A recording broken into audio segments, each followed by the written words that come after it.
Welcome to LC Screen Talk. My name is Larry, and this is my review of Halloween.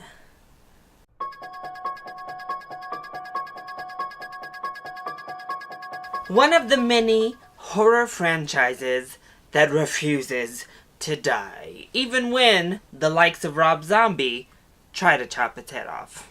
But Jamie Lee Curtis returns to the franchise to try to bring it back to its former glory. Because while there have been fun films along the way, there have been some arguably good sequels and or remakes to the original classic. No film after that 1978 original Halloween has been able to recapture even a real glimpse of the magic that legendary slasher was able to create.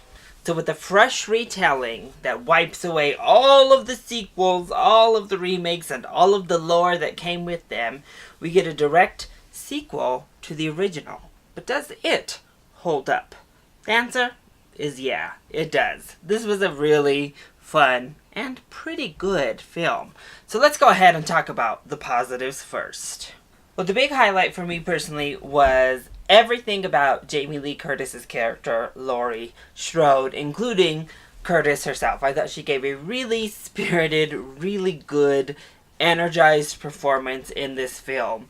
But beyond that, she was given a lot of really good, strong material to work with. I thought the character of Laurie was extremely well fleshed out, a fascinating character in this film, and I love that this movie really presents itself as a character study between Laurie Strode and Michael Myers both. But since we saw what happens when you try to develop Michael Myers with those Rob Zombie films, I think it was best that we mostly focus the development aspect on Laurie Strode, and it really worked well. I really enjoyed her entire family dynamic, seeing what the effects of that original film had on her character. It all just really worked well and gave the series a fresh take while staying grounded in its origins. It worked. But I also love that her character and her family were not just damsels in distress. The women in this film didn't come to just run away, but it always felt realistic. It wasn't just like Wonder Woman came in as Laurie Strode to knock Michael Myers out. No, it was always a struggle. It was a battle, and when we finally get the reunion that the film was building to, it's just as good as you're hoping it's going to be. And with that, the world building is really good too. In particular, Laurie Strode's house is awesome. It's just awesome. I'm going to leave it at that. But her house is awesome. The film also does a great job of building tension throughout its entirety. There's just this ominous atmosphere, this great feel to the entire film. And in many ways, from the font to obviously that music, it is a direct throwback to old school, just straight up slasher films, and I thought that worked so well. The film was also really stylish, so it takes that retro-y slasher film and upgrades it to a more stylish, more directed type of film, and it worked expertly well to me. I feel like it's so cliche to praise long takes and one-shots in films, but this movie does the one-shot so well when we're getting some Michael Myers awesomeness. Not only is it really cool to see just how long they keep on this shot, but the different perspectives, the different panes of view that we get, the field of vision, everything about it works so well, and my eyes were just glued to the screen, almost in awe at the fact that they were able to keep that going for so long and keep it fresh, keep it inventive, keep us moving and intrigued by what was going to be happening next. But the entire film had a real directorial flair to it. It was stylish, it was sleek, it just looked amazing. I also think Michael Myers' mask looked awesome. He looked great in the film. So what didn't work so well with this latest Halloween? Well, I said it felt like kind of a throwback retro slasher film, and that does lead me into a negative as well, because our characters are really stupid for a good long portion of the film. Of course, we have plenty of expendable characters here to kill off and give us some pretty wicked kills as well. But oh, they do a lot of stupid stuff, and it usually leads right to their death. And we fall into the cliches of not believing the kid, not believing the old lady, all of the things, going to investigate when you know you shouldn't be going to investigate. The slasher cliches are here.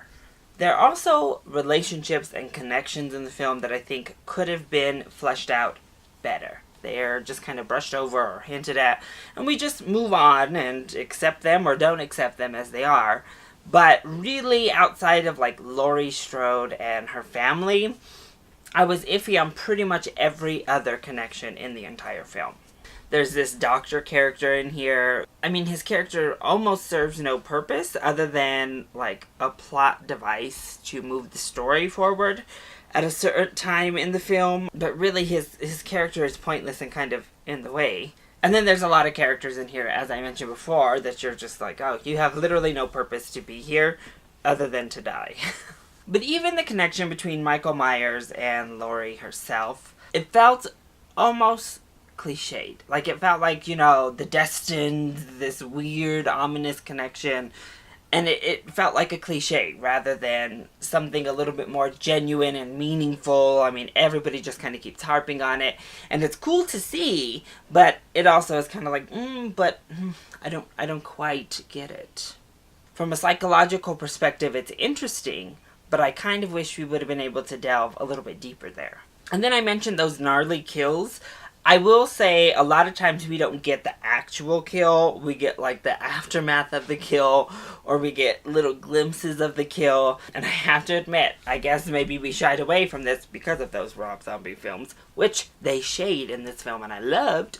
But they definitely shied away from showing too much gory kills. So this is not torture porn in any sense of the word. And I'm actually not a fan of torture porn. But every now and then, I was just like, oh, why did we pan away? Why did we leave this? And then come back and just see the end result. But yeah, Michael Myers is out for some blood. But overall, I legitimately think this is the second best Halloween film that's ever been released. It far, far surpasses all of the many sequels that have come, the reboots from Rob Zombie, all of it. This is easily number 2 behind that original. It doesn't come close to matching that original still. And in honesty, I think that's in big part to the fact that it's hard to add anything original here. And thus, it's hard to compete with the story that kind of did it first, so.